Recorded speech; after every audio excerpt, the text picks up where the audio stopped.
13.7 billion years ago, the universe came into being in an event known as the Big Bang. The universe began to spread rapidly from the initial singularity, giving space for what would be thousands of stars, galaxies, and nebulas.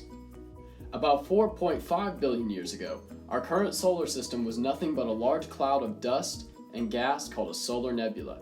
As the dust and gas began to spin, gravity began to collapse the material, and the sun formed at the center of the nebula. With the sun beginning to form, the remaining material began to clump together, and smaller particles came together with larger particles via gravity.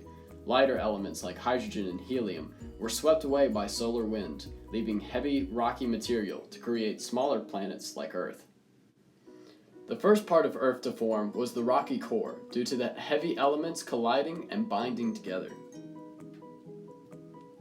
The denser material sank to the center, and the lighter pieces made the crust.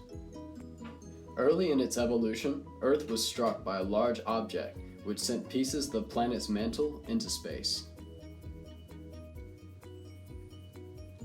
Gravity drew together these pieces, which ultimately formed the Moon, and it took orbit around the Earth.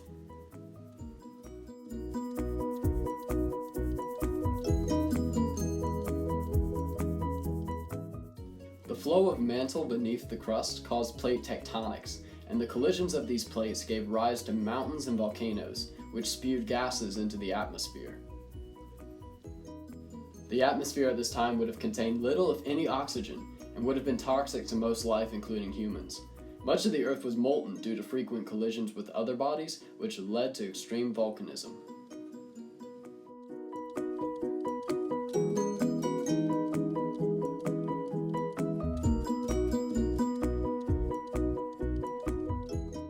It is also likely collisions from icy bodies deposited much of the water on the Earth's surface.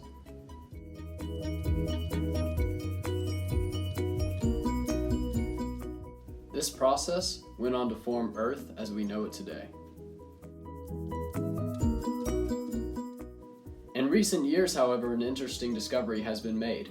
Originally, Earth was thought to come from a material called chondrite, which is a primitive meteorite thought to make up many of the terrestrial planets in our solar system. French researcher Guillaume Caro and his colleagues have discovered the makeup of the Moon, Mars, and Earth do not match and could not all originally be from the same material. On Earth, the chemistry has been discovered to be dissimilar, carrying a far greater ratio of neodymium-142, which is a critical substance to chondrite.